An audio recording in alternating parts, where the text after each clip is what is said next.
പല സമയത്തും നമ്മൾ ലൗചികാത് പോലുള്ള വാർത്തകൾ കേൾക്കാറുണ്ട്. കുട്ടികൾ നേരത്തെ അങ്ങ് പറഞ്ഞതുപോലെ നമ്മളുടെ സ്വത്തും മനസ്സിലാക്കാതെ ആരെങ്കിലും വിളിച്ചാൽ നേരെ പോകുന്ന ഒരു അവസ്ഥയിലേക്ക് വന്നു.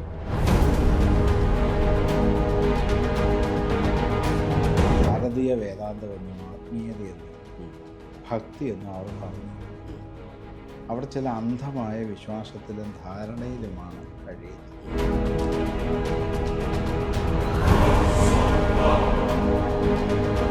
അവർക്ക് അതിനേക്കാൾ ശ്രേഷ്ഠമായൊരു മതമാണ് ഹിന്ദുമതമെന്നും അതിൻ്റെ ആചാര അനുഷ്ഠാന പദ്ധതികൾ എന്താണെന്നും മനസ്സിലാക്കാനുള്ള സന്ദർഭവും ലഭിച്ചിട്ടില്ല. അമ്പലത്തിൽ പോകുന്നതും താലപ്പുഴ എടുക്കുന്നതും വെടിക്കെട്ട് നടത്തുന്നതുമാണ് ആത്മീയതയെന്ന് തെറ്റിദ്ധരിച്ചിരിക്കുകയാണ് സമൂഹം. അതല്ല. അതുകൊണ്ട് ഏകദൈവ വിശ്വാസം ലോകത്ത് ആദ്യമായി നിലവിൽ വന്നത് ഭാരതത്തിലാണ്. ആ ദേവതമാരിൽ പ്രധാനമായും ബ്രഹ്മാവും വിഷ്ണു ശിവനും ത്രിമൂർത്തികളും അതിനോട് ചേർന്ന് നിൽക്കുന്ന ദേവീദേവ സങ്കല്പങ്ങൾ. ഇതെല്ലാം വാസ്തവത്തിൽ ദൈവത്തിൻ്റെ പ്രതീകങ്ങളാണ്.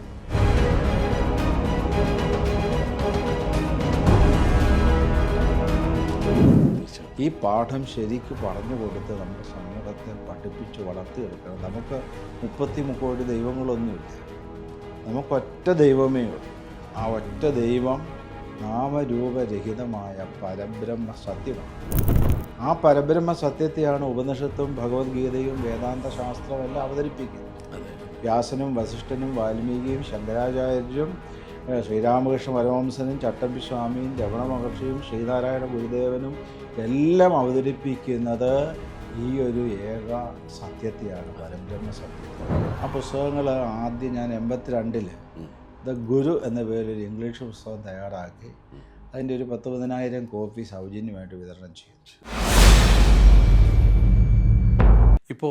ഇനിയിപ്പോൾ ഈ 2026 എത്തി നിൽക്കുമ്പോൾ അങ്ങ് ഇത്രയും കാലത്തെ ഒരു നമ്മുടെ ജനങ്ങളിലേക്ക് ഇറങ്ങി പ്രവർത്തിക്കുന്നുണ്ട്.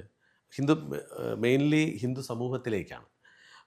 പല സമയത്തും നമ്മൾ ലൗചികാത് പോലുള്ള വാർത്തകൾ കേൾക്കാറുണ്ട്.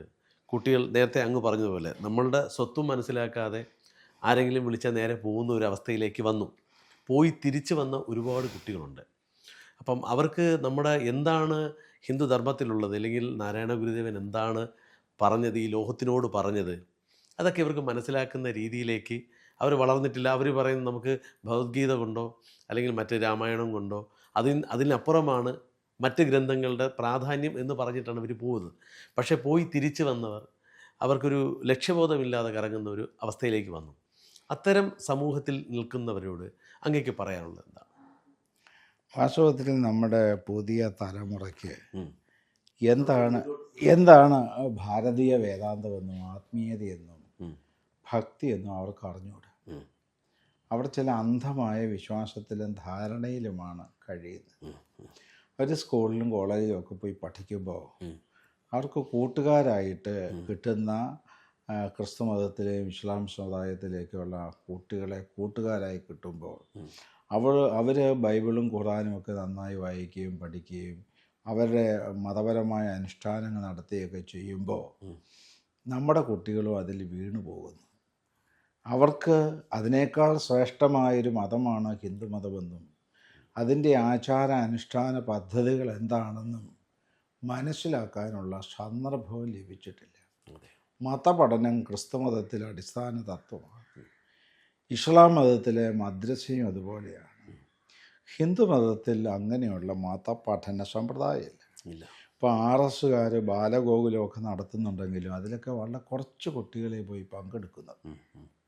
അപ്പോൾ ഈ കുട്ടികളെ ഇങ്ങനെ പഠിപ്പിക്കുന്നതിന് വേണ്ടി ഞാൻ ഈ ഗുരുധമ്മ പ്രണസഭ ശിവരിമഠത്തിൻ്റെ പോഷക സംഘടനയാണ്. അതിൽ രവിവാര പാഠശാലകൾ ഞായറാഴ്ച തോറും ക്ലാസ്സുകൾ സംഘടിപ്പിക്കുന്ന ഒരു സംവിധാനം ഒക്കെ കൊണ്ടുവന്ന് നോക്കി. പക്ഷേ നമ്മുടെ സമൂഹം അത് പൂർണ്ണമായിട്ടും ഇന്ന് ഉൾക്കൊണ്ടിട്ടില്ല എന്നുള്ളതൊരു കേവലമായ സത്യമാണ്. അതുകൊണ്ട് മാതാപിതാക്കൾ കുഞ്ഞുങ്ങളായിരിക്കുമ്പോൾ തന്നെ അവരെ ആത്മീയതയും ദൈവീകതയും ഒക്കെ പറഞ്ഞു കൊടുത്ത് പഠിപ്പിക്കുകയും ആശ്രമങ്ങളിൽ കൊണ്ടുപോയി താമസിപ്പിച്ച് എന്താണ് മനുഷ്യജീവിതത്തിൻ്റെ ശരിയായ അർത്ഥം, ലക്ഷ്യമെന്ന് അവരെ പറഞ്ഞു കൊടുത്ത് പഠിപ്പിക്കുകയും ചെയ്യണം. അമ്പലത്തിൽ പോകുന്നതും താലപ്പൊഴി എടുക്കുന്നതും വെടിക്കെട്ട് നടത്തുന്നതുമാണ് ആത്മീയതയെന്ന് തെറ്റിദ്ധരിച്ചിരിക്കുകയാണ് സമൂഹം. അതല്ല. അതെ. എന്താണ് ശുദ്ധമായ ആത്മീയതയെന്ന് കുട്ടികളെ, പുതിയ തലമുറയെ പറഞ്ഞു കൊടുത്ത് പഠിപ്പിച്ച് വളർത്തിയെടുക്കണം. തീർച്ചയായിട്ടും ഇന്നിപ്പോൾ നമ്മളിപ്പോൾ പുരോഗമന ചിന്ത പറഞ്ഞിട്ടാണ് പലപ്പോഴും നമ്മുടെ മതത്തിൻ്റെയോ അല്ലെങ്കിൽ നമ്മുടെ സമുദായത്തിൻ്റെയോ കാര്യങ്ങൾ താഴ്ത്തി കെട്ടിയാണ് പറയുന്നത്. നമുക്ക് പുരോഗമനമില്ല, നമ്മൾ രാമായണത്തിൻ്റെ കഥാപാത്രങ്ങൾക്ക് പുറകെ പോകുന്നു, അല്ലെങ്കിൽ രാമനാണ് ദൈവം എന്നുള്ള രീതിയിലേക്കാണ് നമ്മളുടെ കൃഷ്ണൻ. നിങ്ങളിത് ജീവിച്ചിരിപ്പുണ്ടോ, അവരുണ്ടായിരുന്നോ എന്നൊക്കെ ചോദിക്കുമ്പോൾ നമ്മുടെ ആളുകൾക്ക് പറയാനറിയില്ല. അത് ഞാൻ പലപ്പോഴും ശ്രദ്ധിച്ചിട്ടുണ്ട്. ഇത് അങ്ങ് എങ്ങനെ അത് കാണുന്നത്? അങ്ങ് എങ്ങനെയാണ് അവരോട് മറുപടി പറയുന്നത്? എന്തായിരിക്കും? ഞാൻ പറഞ്ഞു കൊടുക്കുന്നത് പരമമായത് ഈശ്വരനാണ്. ഈശ്വരൻ നാമരൂപരഹിതനാണ്, സർവ്വവ്യാപിയാണ്, സച്ചിദാനന്ദ സ്വരൂപമാണ്. ഗുരുദേവൻ ദൈവദശകത്തിലെ 10 പദ്യത്തിൽ ദൈവത്തിൻ്റെ സ്വരൂപം പറഞ്ഞു വച്ചിട്ടുണ്ട്. അതുകൊണ്ട് ഏകദൈവ വിശ്വാസം ലോകത്ത് ആദ്യമായി നിലവിൽ വന്നത് ഭാരതത്തിലാണ്. ഭാരതീയ ഗുരുക്കന്മാരാണ്. ഇസ്ലാം സമുദായക്കാർ പറയും ഞങ്ങളാണ് കൊണ്ടുവന്നത്. ക്രിസ്ത്യാനികളും പറയും യഹോവയാണ്. പക്ഷേ ഏകദൈവ വിശ്വാസം ലോകത്ത് ആദ്യമായിട്ട് വരുന്നത് നമ്മുടെ ഉപനിഷത്തുകളിലാണ്. അത് ഭാരതീയ ഗുരുക്കന്മാരാണ് അവതരിപ്പിച്ചത്. അപ്പോൾ പിന്നെ ദേവീദേവന്മാരോ? നമുക്ക് 33 കോടി ദേവതമാരുണ്ടെന്നാണ് പറഞ്ഞത്. ആ ദേവതമാരിൽ പ്രധാനമായും ബ്രഹ്മാവും വിഷ്ണുവും ശിവനും ത്രിമൂർത്തികളും അതിനോട് ചേർന്ന് നിൽക്കുന്ന ദേവീദേവ സങ്കല്പങ്ങളും. ഇതെല്ലാം വാസ്തവത്തിൽ ദൈവത്തിൻ്റെ പ്രതീകങ്ങളാണ്, ദൈവത്തെ കണ്ടെത്താനുള്ള മാർഗമാണ്. നമുക്ക് ടൗണിലേക്ക് പോകാനൊരു വാഹനം വേണം. ബസ്സോ ജീപ്പോ കാറോ ബൈക്കോ ഓട്ടോറിക്ഷയോ ഒരു വാഹനത്തിൽ കയറി അവിടെ എത്താം. അവിടെ എത്തിക്കഴിഞ്ഞാൽ നമ്മൾ വാഹനം വിട്ടു.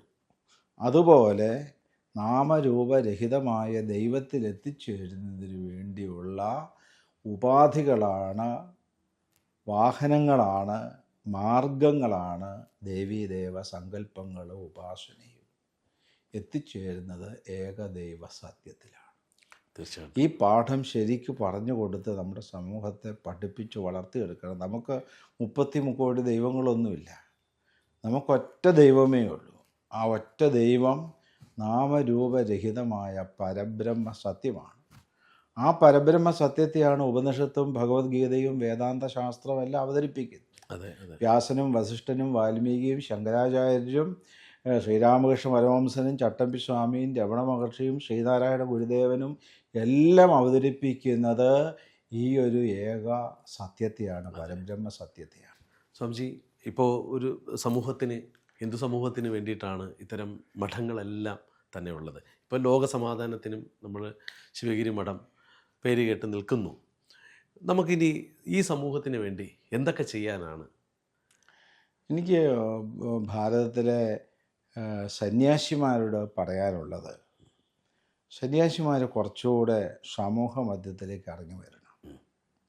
ഞാൻ ഇപ്പോഴും ചെയ്യാറുള്ളത്, ഒരു സമൂഹത്തിൽ ചെന്നാൽ, ഒരു പ്രസംഗത്തിന്, ഒരു പ്രഭാഷണത്തിന് ചെന്നാൽ അവിടെയുള്ള ജനങ്ങളുമായിട്ട് ഞാൻ ആകെ മിങ്കിൾ ചെയ്ത് സംസാരിച്ച് അടുത്ത് പെരുമാറും. അവരുടെ വികാരങ്ങളും വിചാരങ്ങളും എല്ലാം ചോദിച്ച് മനസ്സിലാക്കും. ഈ ദിവ്യപ്രബോധനവും ധ്യാനമൊക്കെ ഒരാഴ്ചക്കാലവും 5 ദിവസവും 4 ദിവസമായിട്ടൊക്കെ നടക്കുമ്പോൾ ഞാൻ അവരുടെ കൂടെ താമസിക്കുകയാണ്. അവരുടെ എല്ലാ കാര്യങ്ങളും ചോദിച്ച് മനസ്സിലാക്കി മറുപടി നൽകിക്കൊണ്ട് ഞാൻ അവരിലൊരാളായി മാറി നിന്നുകൊണ്ടാണ് ഈ പ്രവർത്തനങ്ങൾ സംഘടിപ്പിക്കുന്നത്. അപ്പോൾ അവർക്ക് എന്നോട് അത്രയേറെ സ്നേഹവും ആത്മാർത്ഥതയും അതോടുകൂടി വന്നു ചേരുകയും ചെയ്യും. നമ്മുടെ സാധാരണ പൊതുവെ ഹിന്ദു മതത്തിൽ സന്യാസിമാരെ പ്രസംഗിക്കാൻ വിളിച്ചാൽ അവർ വന്ന് വേദിയിൽ കയറി അവരെ സ്വീകരിച്ചുകൊണ്ട് പോകാൻ താലപ്പൊലി ഉണ്ടാകും, പൂർണ്ണകുംഭം ഉണ്ടാകും. അതൊക്കെ സ്വീകരിച്ച് വേദിയിലെത്തി അവർ പ്രസംഗിച്ചു. പ്രസംഗം തീരുമ്പോൾ അവർക്കൊരു ദക്ഷിണ സമർപ്പിക്കും. അവർ തിരിച്ച് കാറിൽ കയറിങ്ങ് പോരും. ഈ സമൂഹമായിട്ടൊരു ബന്ധമില്ല. എനിക്ക് സന്യാസിമാരോട് പറയാനുള്ളത്, ഈ സന്യാസിമാർ സമൂഹ മധ്യത്തിലേക്ക് കൂടുതലായി ഇറങ്ങി വന്ന് സാധാരണക്കാർക്ക് ഈ പ്രാർത്ഥനയും ഭജനയും വേദമന്ത്രങ്ങളൊക്കെ ചൊല്ലിക്കൊടുത്ത് പഠിപ്പിച്ച് അവരെ കൂടെ നിർത്തിക്കൊണ്ട് പോകണം. തീർച്ചയായും ഇപ്പം ഏറ്റവും താഴെക്കിടയിലുള്ള ജനവിഭാഗം, അവർക്ക് എന്താണ് പ്രാർത്ഥന എന്നറിഞ്ഞുകൂടാ. എന്താണ് പ്രാർത്ഥിക്കേണ്ടതെന്ന് അറിഞ്ഞുകൂടാ. ഒരു വിളക്ക് കത്തിക്കാൻ പോലും വേണ്ടവണ്ണം നമ്മുടെ സമൂഹത്തിന് അറിഞ്ഞുകൂടാ. അപ്പം ഞാൻ ഈ ദിവ്യപ്രബോധന ധ്യാനത്തിൽ എങ്ങനെ വിളക്ക് വെക്കണം, എങ്ങനെ പ്രാർത്ഥിക്കണം, എന്താണ് പ്രാർത്ഥിക്കേണ്ടത്, പ്രാർത്ഥിക്കാൻ ഇരിക്കേണ്ടത് എങ്ങനെയാണ് തുടങ്ങിയ അടിസ്ഥാനപരമായ കാര്യങ്ങളെല്ലാം പറഞ്ഞു കൊടുക്കും. ഇത് ഹിന്ദു സമുദായത്തിൽ ഒട്ടാകെ സംഭവിക്കേണ്ടതാണ്. തീർച്ചയായും. അങ്ങനെ സംഭവിക്കുമ്പോൾ നമ്മുടെ ഒരാളും മതം വിട്ട് മറ്റൊരിടത്ത് പോകില്ല.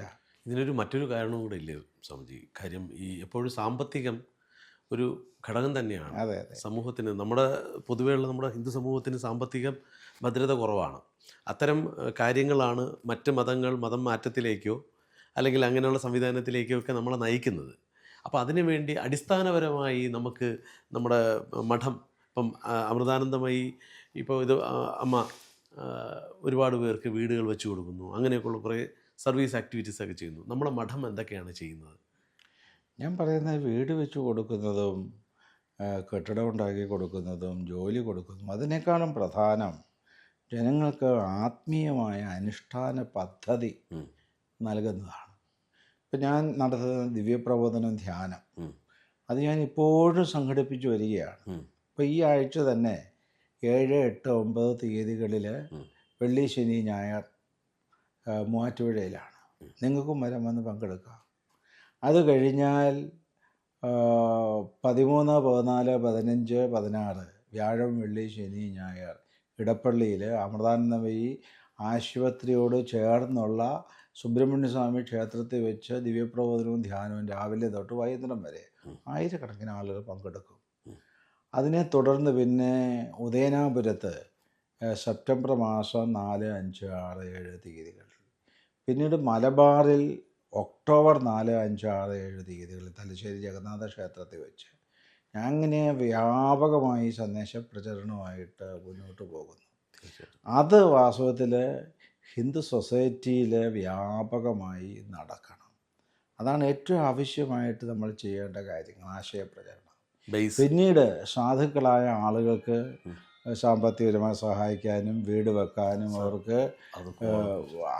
ഭക്ഷണം ലഭിക്കാനും ഇങ്ങനെയൊക്കെയുള്ള കാര്യങ്ങളിൽ സഹായിക്കാൻ പറ്റുന്ന രീതിയിൽ അവർക്കൊക്കെ സഹായ സഹകരണങ്ങളൊക്കെ ഉണ്ടാകണം. അതെല്ലാം ചെയ്തു കൊടുക്കണം. അതെല്ലാം ആവശ്യമാണ്. ഒരു സമാജത്തിൻ്റെ ഭൗതികവും ആധ്യാത്മികവുമായ പുരോഗതിക്ക് എന്തെല്ലാം ആവശ്യമുണ്ടോ അതൊക്കെ ചെയ്തു കൊടുക്കുവാൻ അല്പം സാമ്പത്തിക ശേഷിയും സൗകര്യമുള്ള ആളുകളൊക്കെ താഴോട്ടിറങ്ങി വന്ന് ചെയ്യണം. മുസ്ലിങ്ങൾക്ക് സക്കാത്ത് കൊടുക്കുക എന്നുള്ള ഒരു വ്യവസ്ഥയുണ്ട്. കിട്ടുന്ന പൈസയിൽ ഇത്ര ശതമാനം പൈസ അവരുടെ സമാജത്തിൽപ്പെട്ട സാധുക്കൾക്ക് കൊടുക്കുക എന്നൊരു വ്യവസ്ഥയുണ്ട്. അത്തരം സംവിധാനം ഹിന്ദുമതത്തിലും വരണം. ഹിന്ദുമതത്തിലും അങ്ങനെയുള്ള സംവിധാനങ്ങൾ ഉണ്ടാകണം. ഇത്തരം ആധ്യാത്മിക കേന്ദ്രങ്ങൾ അവരെ കൂടുതൽ ശിവഗിരിയിൽ ഒരു ഗുരുനിധിയുണ്ട്. ആ ഗുരുനിധി ജനങ്ങളിൽ നിന്നും തന്നെ ദക്ഷിണ സ്വീകരിച്ചുകൊണ്ട് ആ ദക്ഷിണ പാവപ്പെട്ടവരായിരിക്കുന്ന ആളുകൾക്ക് വീട് വെക്കുന്നതിനായിട്ടും രോഗികളായിരിക്കുന്നവർക്കും മറ്റുമൊക്കെ സഹായധനം കൊടുക്കാറുണ്ട്, ചെയ്തു കൊടുക്കുന്നുണ്ട്. അതെ, തീർച്ചയായിട്ടും. ഈ ആധ്യാത്മിക കേന്ദ്രങ്ങൾ എപ്പോഴും ഇങ്ങനെ ഒരു മനുഷ്യരുമായിട്ട് അല്ലെങ്കിൽ ആളുകളുമായിട്ട് ഏറ്റവും അടുത്ത് നിൽക്കുന്ന ഒരു കേന്ദ്രങ്ങളാണ്. അവരുടെ ആശ്രയ കേന്ദ്രം. അവസാനം എന്താണ് എനിക്ക് ഒരു നേർവഴി വേണം എന്ന് പറയുമ്പോൾ ഒരു ഗുരുവിനെ കാണുന്നു, നമ്മൾ അവരോട് ഉപദേശം ചേരുന്നു, പിന്നെ മുന്നോട്ടുള്ള ജീവിതത്തിൽ സുഗമമായി മുന്നോട്ട്. അതിന് ആധ്യാത്മികത വേണം താനും. ഇത്രയും കാലത്തിൽ നിൽക്കുമ്പോൾ ഇപ്പം അങ്ങിപ്പോൾ 2026 ഞാൻ എൻ്റെ ഈ സന്ദേശ പ്രചരണത്തിനിടയിൽ ഞാനൊരു 65 പുസ്തകങ്ങൾ എഴുതി. ആ പുസ്തകങ്ങൾ ആദ്യം ഞാൻ 82 ദ ഗുരു എന്ന പേരിൽ ഇംഗ്ലീഷ് പുസ്തകം തയ്യാറാക്കി അതിൻ്റെ ഒരു 10,000 കോപ്പി സൗജന്യമായിട്ട് വിതരണം ചെയ്തു. പിന്നെ കുടുംബ പ്രാർത്ഥന എന്ന പേരിൽ എല്ലാ വീടുകളിലും പ്രാർത്ഥന എത്തിക്കാൻ ധനവാന്മാരായ ആളുകളെ കൊണ്ട് അച്ചടിപ്പിച്ച് ഒരു 1-2 ലക്ഷം കോപ്പിയെങ്കിലും ഗൃഹങ്ങളിൽ എത്തിയിട്ടുണ്ടാവും പ്രാർത്ഥന.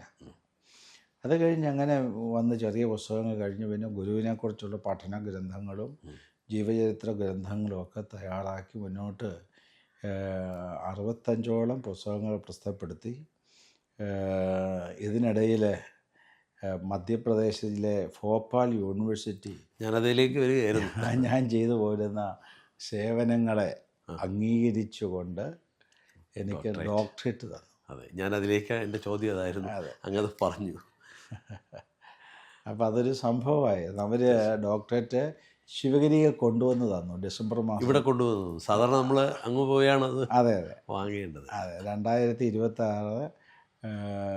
2025 ഡിസംബർ മാസം 29-ാം തീയതി ചാൻസലർ തന്നെ ശിവഗിരി കൊണ്ടുവന്ന് എനിക്ക് സമർപ്പിക്കുകയായിരുന്നു. ഇനി അങ്ങോട്ടും മുന്നോട്ടുള്ള യാത്ര നമ്മൾ എത്തരത്തിലാണ് ഇനി ഈ ശിവഗിരി മഠം ഏത് തലത്തിലേക്ക് ഉയരണമെന്നാണ് അങ്ങ് ആഗ്രഹിക്കുന്നത്? ശിവഗിരിയിലത്തെ ഭരണസമിതി 5 വർഷക്കാലമാണ്. ഇപ്പോൾ 5 വർഷം ആയിരിക്കുന്നു. ശിവഗിരിയിലെ പുതിയ ഇലക്ഷനൊക്കെ വരാൻ പോവുകയാണ്. അത് ഒക്ടോബർ മാസം 22-ാം തീയതി പുതിയ ബോർഡിനെ തിരഞ്ഞെടുക്കും. 11 പേരെ തിരഞ്ഞെടുത്തിട്ട് അതിൽ നിന്ന് പ്രസിഡന്റ്, സെക്രട്ടറി, ഖജാൻജി ഇവരെയൊക്കെ തിരഞ്ഞെടുക്കും. ഇങ്ങനെയാണ് ഇവിടുത്തെ ഭരണസമിതി. എങ്ങനെയാണ് ഇനി മുന്നോട്ടുള്ള യാത്രയാണ് ഞാൻ ചോദിച്ചത്. ഇനി ഇലക്ഷൻ അവിടെ നിൽക്കട്ടെ, അങ്ങ് മനസ്സിൽ കണ്ട ഒരു ചിത്രം ഉണ്ടാവുമല്ലോ. എന്നെ സംബന്ധിച്ച് ശിവഗിരി മഠത്തിൻ്റെ പ്രസിഡൻ്റായിട്ട് തുടരുക എന്നുള്ളതല്ല. എനിക്കുള്ളത് ഗുരുദേവ സന്ദേശം ജനഹൃദയങ്ങളിൽ എത്തിക്കുക എന്നുള്ളതാണ്. ആധ്യാത്മിക മൂല്യങ്ങൾ ജനങ്ങൾക്ക് പകർന്നു കൊടുക്കുക എന്നുള്ളതാണ്. അതിരാവും പകലും വ്യത്യാസമില്ലാതെ ഇനിയും ഞാനത് നിർവഹിക്കും. ഗ്രന്ഥങ്ങൾ എഴുതും, ദിവ്യപ്രബോധനവും ധ്യാനവും നടത്തും. എന്നും ഞാൻ സമൂഹ മധ്യത്തിലുണ്ടാകും. എനിക്കൊരു സംശയമാണ്, അത് ചിലപ്പോൾ ക്ലീഷേ ആയിരിക്കും, ഞാൻ ചോദിക്കട്ടെ. സാധാരണ നമ്മൾ ഈ ഇലക്ഷൻ എന്നൊക്കെ പറയുമ്പോൾ രാഷ്ട്രീയ പാർട്ടികളാണ് കൂടുതൽ ഇലക്ഷനിലേക്കൊക്കെ പോകുന്നത്. അപ്പോൾ നമുക്കിഷ്ടമുള്ള പാർട്ടികൾ നമ്മൾ തിരഞ്ഞെടുക്കുന്നു, അവർ നമ്മളോടൊപ്പം നിൽക്കുന്നു, അല്ലെങ്കിൽ നമുക്ക് വേണ്ട കാര്യങ്ങൾ ചെയ്തു തരുന്നു. അങ്ങനെയൊക്കെയുള്ള കുറേ ഭൗതികമായ കുറേ കാര്യങ്ങളുണ്ട്. ഈ സന്യാസിമാരുടെ ഇടയിൽ എങ്ങനെയാണ് ഈ ഇലക്ഷൻ എന്നുള്ള സാധനം? അത് ഗുരുദേവൻ അവിടുത്തെ വിൽപ്പത്രം തയ്യാറാക്കിയപ്പോൾ ഒരു ജനാധിപത്യ വ്യവസ്ഥ അതിനകത്ത് കൊണ്ടുവന്നു. അതാണ് ഗുരുവിൻ്റെ ഏറ്റവും വലിയ പ്രത്യേകത. ദീർഘദർശന പാഠവും ഗുരുവിനുണ്ട്. അപ്പോൾ ഭാരതീയ മഠങ്ങളിലൊക്കെ ഒരു ഏകാധിപത്യ സമ്പ്രദായമാണുള്ളത്. ചോദ്യം ചെയ്യപ്പെടാതെയുള്ള ഒരു മഠാധിപതി, അദ്ദേഹത്തിൻ്റെ കൽപ്പനകളെല്ലാവരും അനുസരിക്കുക. ആ ഒരു വ്യവസ്ഥയായിരുന്നില്ല ഗുരുവിനുണ്ടായിരുന്നത്. ഇപ്പോൾ ഗുരു പറഞ്ഞു ഒരിക്കലും തെറ്റ് സംഭവിക്കരുത്, അങ്ങനെ തെറ്റ് സംഭവിക്കുന്ന വ്യവസ്ഥയുണ്ടെങ്കിൽ അവരെ മാറ്റി നിർത്തിക്കൊണ്ട് പുതിയ വ്യവസ്ഥിതി ഉണ്ടാക്കണം എന്നൊക്കെ ഗുരു കൽപ്പിച്ചിട്ടുണ്ട്. അപ്പോൾ ഭൂരിപക്ഷ പ്രകാരം തിരഞ്ഞെടുക്കുന്ന സന്യാസിമാരെ ഭരണം ഏൽപ്പിക്കണമെന്നാണ്. 1959 ട്രസ്റ്റായി. ഇപ്പോൾ ട്രസ്റ്റായപ്പോൾ 5 വർഷത്തെ ഭരണ കാലാവധി വന്നു. അപ്പോൾ അവരെ തിരഞ്ഞെടുക്കണമല്ലോ. അതെ, ഭൂരിപക്ഷ പ്രകാരം തിരഞ്ഞെടുക്കണമല്ലോ. അങ്ങനെയാണ് ശിവഗിരിയിൽ ഇലക്ഷൻ വന്നത്. ശിവഗിരി മാത്രമല്ല, രാമകൃഷ്ണ മിഷനിലും ചിന്മയ മിഷനിലും ഒക്കെ ഇലക്ഷനുണ്ട്. അതെ, ഇതൊരു അങ്ങ് പറഞ്ഞതുപോലെ ചോദ്യം ചെയ്യപ്പെടണം, ആരും അതീതരല്ല എന്നുള്ള ഒരു സന്ദേശം കൂടിയാണ്. അല്ലേ? അപ്പോൾ എന്തായാലും ഇവിടുത്തെ പ്രവർത്തനങ്ങളുമായി അങ്ങയുടെ സ്വപ്നങ്ങൾ ഇനിയും ശിവഗിരി വീണ്ടും ലോകത്തിന് മുമ്പ് വലിയൊരു വിരിഞ്ഞ പുഷ്പമായി വീണ്ടും മുന്നോട്ട് വരാനായിട്ട്. താങ്കളുടെ ചാനലിൽ ഇങ്ങനെ ഗുരുദേവനെക്കുറിച്ചും ശിവഗിരിയെക്കുറിച്ചും ഹൈന്ദവ മൂല്യങ്ങളെക്കുറിച്ചുമൊക്കെ ചോദ്യങ്ങൾ ചോദിച്ച് അത് ജനഹൃദയങ്ങളിൽ എത്തിക്കാൻ തയ്യാറായി മുന്നോട്ട് വന്നതിൽ ശിവഗിരി മഠം താങ്കളെ പ്രത്യേകമായിട്ട് അഭിനന്ദിച്ചു. എന്തായാലും ഇത് വലിയൊരു അനുഗ്രഹമാണ് ഞങ്ങളെ അമേസിംഗ് റേക്ക് കിട്ടിയത്. എന്തായാലും ഇത് വലിയൊരു പുഷ്പമായി തന്നെ തിളങ്ങി നിൽക്കട്ടെ. ശരി, സന്തോഷം.